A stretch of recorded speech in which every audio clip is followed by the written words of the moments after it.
Hello beautiful peoples, ayan, welcome sa ating YouTube channel, Red Stories.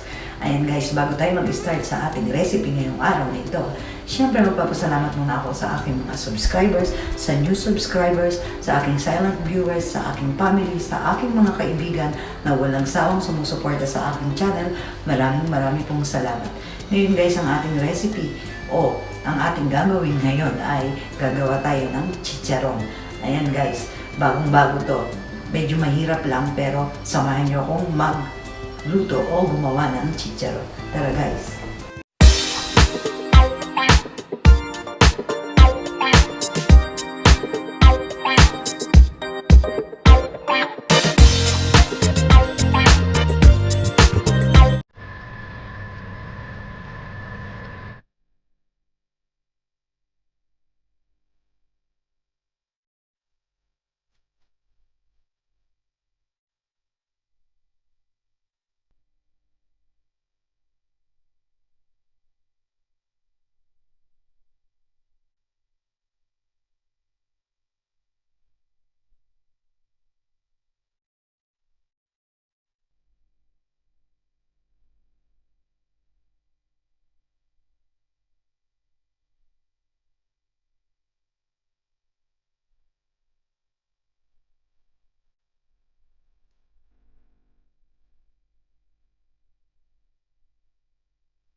Hi guys, ito pangalawang araw nating ibibilad ang ating balat ng baboy.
Welcome back sa ating channel guys. Ayan, nagustuhan nyo ba o nag-hit nyo ba kung paano gumawa ng ating chicharon? Medyo mahirap lang po ito guys.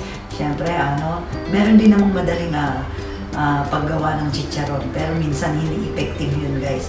Ginawa ko na yun dati, itinry ko ng itinry. Pero hindi na, nag-chicharon. Kaya guys, ayan, huwag nyo nang itry kung ayaw nyo. Siyempre, napakahirap naman. Ayan, bumili na lang tayo. Pero guys, alam niyo naman, gusto ko lahat itry. Malay nyo, makaya natin. Ayan. Yan muli. Maraming pong salamat sa aking mga supporters. Siyempre, kung nagustuhan nyo ang ating video, pakisubscribe, like, share, at comment na rin po. Siyempre, pakipindot na rin po ang ating bell button para lagi kayong updated sa ating mga bagong videos. Muli po, maraming salamat.